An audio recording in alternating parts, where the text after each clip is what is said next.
श्री स्वामी समर्थ. नमस्कार मंडळी, मी गृहिणी ब्लॉगमध्ये मी प्रिया तुम्हा सगळ्यांचं नेहमीप्रमाणेच अगदी मनापासून स्वागत करते. तर मंडळी, आजच्या व्हिडिओमध्ये आता बऱ्याच जणांच्या जे स्वामी भक्त आहेत किंवा नवीनच स्वामी सेवा करायला त्यांनी सुरुवात केलेली आहे, नवीनच स्वामी सेवेमध्ये ते आलेले आहेत. तर अशा सगळ्यांच्या मनात एकच प्रश्न असतो की मी कुठली स्वामी सेवा करू किंवा मी कशा प्रकारे स्वामी सेवा करू किंवा गुरुवारी मी कुठली सेवा करू जेणेकरून स्वामी माझ्या सगळ्या इच्छा पूर्ण करतील किंवा कुठली सेवा केल्याने माझे सगळे स्वप्न पूर्ण होतील, सर्व इच्छा पूर्ण होतील.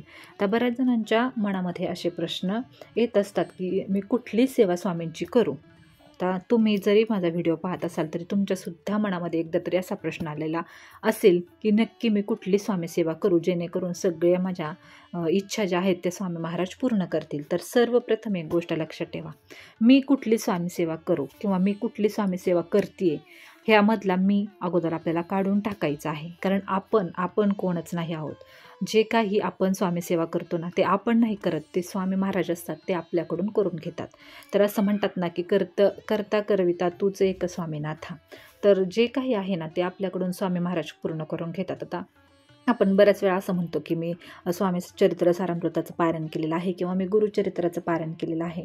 तर आपण करत नाही, ही एक गोष्ट मी हे केलेलं आहे ना, हा अहंकार आपल्याला काढून टाकायचा आहे. आपण काहीच करत नाही. जे स्वामी महाराज असतात, आपले स्वामी असतात, आपले दयाळू स्वामी असतात, तेच आपल्याकडून हे करून घेत असतात किंवा ह्या सेवा करून घेत असतात. त्यांची जेव्हा इच्छा असते तेव्हाच आपल्याकडून ते सेवा करून घेत असतात. जोपर्यंत स्वामींना आपण स्वामींच्या परीक्षेत उतरत नाही आणि त्यात पास होत नाहीत ना, तोपर्यंत स्वामी आपली भक्ती स्वीकारत नाही, आपल्या सेवा स्वीकारत नाही. त्यामुळे आपल्याला कुठलीही सेवा करायची असेल स्वामींची तर ती अगदी निर्मळ मनाने करायची आहे. ही गोष्ट सगळ्यात अगोदर लक्षात ठेवायची आहे. आणि अहंकार, मीपणाचा जो अहंकार आहे तो स्वामी सेवेमध्ये स्वामींना अजिबात चालत नाही. त्यामुळे ही स्वामी सेवा केली, मी ही स्वामी सेवा करू का किंवा ही स्वामी सेवा मी रोज करते, तर या गोष्टी अगोदर सगळ्या मनातून आपल्याला काढून टाकायच्या आहेत. तर असे बरेचसे प्रश्न आपल्याला पडतात की मी कुठली स्वामी सेवा करू.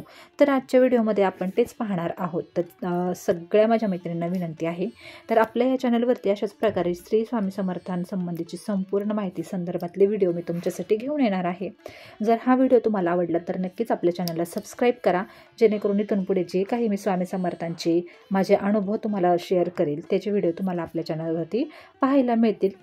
आणि सबस्क्राईब केल्यानंतर जे बेल आयकॉन आहे ते सुद्धा प्रेस करा, जेणेकरून माझे सगळे व्हिडिओ तुम्हाला लगेचच तुम्ही यूट्यूब चालू केल्यानंतर येत राहतील.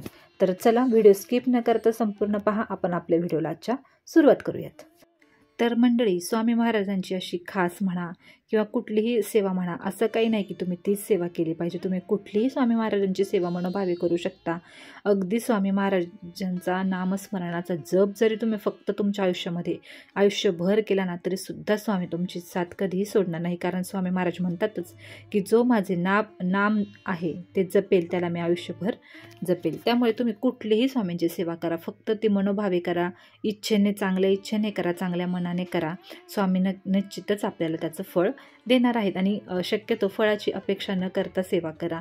स्वामी आपली साथ कधीही सोडत नाही, हा माझा स्वतःचा अनुभव आहे. कुठलाही व्यक्ती ज्याला स्वामी भक्तीची ओढ आहे, जो रोज 3 स्वामी चरित्र सारामृताचे अध्याय वाचतो, रोज 11 माळी किंवा 1 माळी जप करतो, रोज 11 वेळा तारक मंत्र म्हणतो, तर अशा भक्तावरती स्वामी महाराजांचा वरद हस्त हा नेहमी असतो. अशा भक्ताची स्वामी महाराज कधीही साथ सोडत नाही, नेहमी पाठीशी उभे असतात. त्यासाठी तुम्हाला ही स्पेशल सेवा करावीच असं काही नाही. जे तुम्हाला शक्य होईल तेवढी सेवा तुम्ही स्वामींची करू शकता. खरं तर स्वामी महाराजांना आपल्याकडून काय हवं असतं, तर त्यांच्या भक्तिरसात आपण न्हावून जावं इतका थोडासा वेळ आपल्याला हवा असतो. आणि नेमकं तेच असतं की बऱ्याच जणांचं असं असतं की मला अजिबात वेळ नाही आणि मी स्वामी सेवा कशी करू. तर स्वामींना आपला थोडासा वेळ तुम्ही निश्चितच देऊ शकता. अगदी तुम्ही सकाळीसुद्धा स्वामी सेवा करू शकता, संध्याकाळीसुद्धा जेव्हा तुम्हाला वेळ मिळेल तेव्हा तुम्ही स्वामी सेवा करू शकता. स्वामी सेवेचा असा काही टायमिंग नाही आहे की तुम्ही ह्याच वेळेत ही सेवा केली पाहिजे. अगदी चालता बोलता तुम्ही नामस्मरण केलं, स्वयंपाक करता श्री स्वामी समर्थ नामाचा जप केला, स्वयंपाक करताना तारक मंत्राचं श्रवण केलं किंवा तारक मंत्र म्हटला, तर तीसुद्धा जर मनोभावीस तुम्ही सेवा केली तर तीसुद्धा स्वामींपर्यंत पोहोचत असते. त्यासाठी विशेष अशी सेवा तुम्ही काही केलीच पाहिजे असं काही नाही. तुम्हाला जेवढं शक्य होईल तेवढी सेवा तुम्ही स्वामींची करू शकता थोडासा वेळ काढून. जर तुम्हाला विशेष सेवा स्वामींची करायची असते, अगदी यथासांग सेवा करायची असेल, तर त्यासाठी तुम्ही वेळ काढणं गरजेचं आहे. पण ज्यांना अजिबातच वेळ नाही त्यांनी अशा प्रकारे चालता बोलता जरी स्वामीनामाचा जप केला तर ती सुद्धा सेवा स्वामींपर्यंत निश्चितच पोचत असते. आणि अशा भक्ताची स्वामी कधीही साथ सोडत नाही. अशा भक्ताला आयुष्यामध्ये काही कमी पडत नाही. आणि आपल्या कुटुंबातील एक जरी जण स्वामी भक्त असेल आणि अशा प्रकारे स्वामींची सेवा करत असेल, रोजचे 3 स्वामीचरित्र सारामृताचे अध्याय, त्यानंतर स्वामी समर्थ नामाचा 1 माळी जप किंवा 11 वेळा तारक मंत्र जर म्हणत असेल ना, तर आपल्या कुटुंबाला कसलीही काळजी करण्याची गरज नाही. आपली साथ स्वामी कधी सोडत नाहीत. त्याचबरोबर आपल्याला कुठलीही गोष्ट कमी पडत नाही. हा माझ्या स्वतःच्या कुटुंबाचा अनुभव आहे, जो मी कधी ना कधी तुमच्याशी नक्की शेअर करणार आहे. तर मंडळी, बऱ्याच जणांचं असं असतं की मी 11 गुरुवार केले, मी बरीचशी पारायणं केली, मी 21 पारायणं केली, मी तीन दिवसांचं पारायण केलं, मी 7 दिवसांचं पारायण केलं, मी कितीही अगदी 111 पारायणं केली, असे बऱ्याच जणांचे कमेंट येत असतात किंवा बरेच जणांचे प्रश्न असतात. तरीसुद्धा मला स्वामींचा काहीच अनुभव आलेला नाही. माझी कुठलीही इच्छा पूर्ण झालेली नाही. माझ्या मनात जी काही इच्छा होती ती पूर्ण झालेली नाही. अशा बऱ्याच जणांचे प्रश्न असतात. तर कसं असतं मंडळी, जोपर्यंत आपले जे कर्म असतात ना, आपल्या कर्माचा भोग जोपर्यंत संपत नाही तोपर्यंत आपल्याला कुठलंही निश्चित फळ स्वामी महाराज देत नाही. आता जरीसुद्धा आपल्यासारखे किंवा माझ्यासारखे किंवा अजूनही काही छोटे छोटे स्वामी भक्त असतील जे स्वामींची मनापासून सेवा करत असतात, तर त्यांच्याही आयुष्यात दुःख असतं, बरेचसे प्रश्न असतात. असं नाही की त्यांना काहीच प्रॉब्लेम नसतात, पण तरीसुद्धा आपण स्वामी समर्थांची सेवा करता करता ते भोग बघत असतो. त्यामुळे एक गोष्ट नेहमी लक्षात ठेवायची की मी माझ्या कर्माचे भोग असतात किंवा जे काही, जोपर्यंत ते आपण भोगत नाही तोपर्यंत आपल्याला सद्गती मिळत नाही. पण ते जर आपल्याला भोगायचे आहेत तर ते स्वामींना सोबतच घेऊन आपल्याला ते भोगायचे आहेत. आयुष्यभर माणसाला आपल्या कर्माचे भोग हे भोगावेच लागतात. पण जोपर्यंत किंवा जेव्हापासून स्वामी आपल्यासोबत असतात ना, ते आपले जे भोग असतात ना, त्याची जी तीव्रता असते ना, ते निश्चितच कमी होत असते. म्हणजे स्वामी सोबत असतील तर आपल्याला कुठल्याही मोठ्या संकटाची ते जाणीवसुद्धा होऊन देत नाहीत. आत्ता आपल्या डोळ्यांसमोर खूप मोठं संकट असतं आणि आपण डोळे बंद करतो आणि क्षणात ते संकट आपल्यासमोरचं नाहीसं होतं. इथपर्यंत स्वामींचा चमत्कार पाहायला मिळतो आणि तो माझ्याही आयुष्यात अगदी 2 वेळा झालेला आहे. त्यामुळे मला सुद्धा स्वामींवरती अशी दृढ माझी श्रद्धा आहे, माझा स्वामींवरती विश्वास आहे की कुठलाही माझ्या आयुष्यामध्ये प्रॉब्लेम आला तरीसुद्धा स्वामी माझ्यासोबत नेहमी राहतील. हा मला खूप मनापासून माझा विश्वास आहे. तर ज्या घरामध्ये हे अशा प्रकारे स्वामी चरित्र सारामृताचा ग्रंथ, अगदी छोटासा ग्रंथ आहे पण अमृता समान ग्रंथ आहे आणि या ग्रंथामुळे खूप जणांच्या इच्छा पूर्ण झालेल्या आहेत. अगदी मरणाला टेकलेले सुद्धा या ग्रंथामुळे ठीक स्वामींनी केलेले आहेत. अगदी त्यांची कर्माचे भोग भोगून सुद्धा स्वामीसोबत असल्यामुळे त्यांना या सगळ्यातून सुटका मिळालेली आहे आणि सद्गतीसुद्धा मिळालेली आहे. तर अशा प्रकारे स्वामीचरित्र सारामृताची सेवा तुम्ही करू शकता. अगदी रोजचे 3 अध्याय तुम्ही श्री स्वामी चरित्र सारामृताचे वाचू शकता आणि कुठलीही तुमची इच्छा पूर्ण झाल्याशिवाय राहणार नाही, हे मी अगदी 100% सांगू शकते.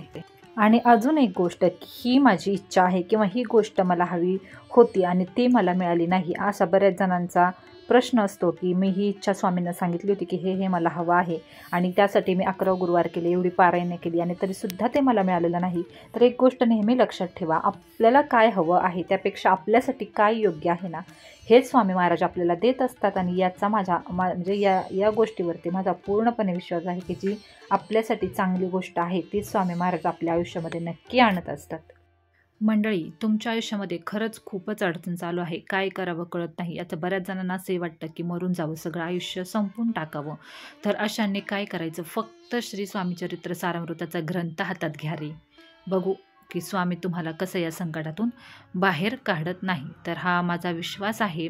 अगदी तुम्ही कुठली प्रभावी सेवा करायची, हा जो प्रश्न आहे ना, तो प्रश्नाचं उत्तर यामध्ये आहे की फक्त एक छोटासा जो ग्रंथ आहे अगदी अमृता समान स्वामी चरित्र सारामृताचे रोज 1 पारायण करा. 1 पारायण म्हणजे किती, 1 ते 21 अध्याय. आणि अगदी तेही शक्य नाही तर 7 अध्याय तुम्ही रोज वाचू शकता. अगदी ते सुद्धा शक्य नसेल तर अगदी 3 अध्याय सुद्धा तुम्ही रोजचे वाचू शकता. पण स्वामी चरित्र सारामृत ग्रंथाने इतक्या लोकांचं आयुष्याचं सोनं केलेलं आहे ना या ग्रंथाने. जेव्हा तुम्ही हा ग्रंथ हातात घ्याल आणि पठण कराल तेव्हाच तुम्हाला या ग्रंथाचं महत्त्व कळणार आहे. त्याचबरोबर दुसरी महत्त्वाची गोष्ट आहे ते म्हणजे नामस्मरण. तर तुमच्या आयुष्यामध्ये कसलीही इच्छा असो, तीसुद्धा पूर्ण करण्याची जी ताकद आहे ती या स्वामी चरित्र सारामृत ग्रंथामध्ये आहे. त्यामुळे रोजच्या प्रभावी सेवांमध्ये तुम्ही श्री स्वामी चरित्र सारामृताचं पठण करू शकता. त्याचबरोबर सगळ्यात महत्त्वाचं नामस्मरण स्वामींचं करणं खूप खूप तुम्हाला पॉझिटिव्हिटी देणार आहे. खूप छान तुम्ही नामस्मरणाने तुमच्या सगळ्या इच्छा पूर्ण होणार आहेत आणि वेगळीच जे एक घरात आपल्या वातावरणसुद्धा खूप वेगळं निर्माण होतं. जे काही निगेटिव्हिटी आपल्या मनामध्ये असते ती संपूर्ण निघून जाते. याचा अनुभव तुम्ही नक्की घ्याल. फक्त तुम्ही हे एक हा जो एक पोथी आहे किंवा हा एक ग्रंथ आहे हा एकदा फक्त तुम्ही मंडळी हातात घेऊन पहा. त्याचबरोबर तारक मंत्राची शक्तीसुद्धा त्याचा अनुभव अजून बऱ्याच जणांना आलेला आहे, जो मी घेतलेला आहे. माझं बाळ माझ्यासोबत राहील की नाही याची शाश्वती डॉक्टरांनी सुद्धा दिलेली नव्हती, की तुमचं बाळ आम्ही वाचवू शकत नाही असंच त्याने सांगितलं होतं. आणि अगदी तारक मंत्राच्या प्रभावाने 3 महिने मी इतकी त्याची सेवा केली, तारक मंत्राचं इतकं पठण केलं ना, की माझं बाळ आज 5-6 वर्षांचं माझं बाळ आहे आणि अगदी सुखरूप आहे. त्यामुळे तारक मंत्राची शक्तीचा अनुभव मी घेतलेला आहे, त्यामुळे तुम्हाला सांगते आहे. त्यामुळे माझी इच्छा पूर्ण करण्यासाठी मी कुठली सेवा करू हा प्रश्न तुम्हाला कधीच पडणार नाही. फक्त हा एक पोथी तुमच्याजवळ पाहिजे आणि तारक मंत्र आणि स्वामी समर्थ नामाचा जप. फक्त या प्रभावी सेवा तुम्ही करा. तुमच्या आयुष्याचं सोनं झाल्याशिवाय राहणार नाही. हा माझा आयुष्यातला अनुभव मी तुमच्याशी शेअर करत आहे. आज माझं आयुष्य एवढं छान आहे ते ह्या ग्रंथामुळेच माझ्या आयुष्याचं सोनं या ग्रंथाने केलेलं आहे. स्वामी महाराजांनी माझ्या आयुष्याचं सोनं केलेलं आहे. जेव्हापासून स्वामी महाराज माझ्या आयुष्यात आहे किंवा मी त्यांच्या आयुष्यामध्ये गेलेले आहे किंवा त्यांच्या भक्तीमध्ये गेलेले आहे, तेव्हापासून सगळं म्हणजे सगळं माझं आयुष्य खूप छान असं बदललेलं आहे. तर हा छोटासा व्हिडिओ होता. तुम्हाला कसा वाटला हे मला कमेंट करून नक्की सांगा. आवडला असेल तर लाईक, शेअर आणि सबस्क्राईब नक्की करा.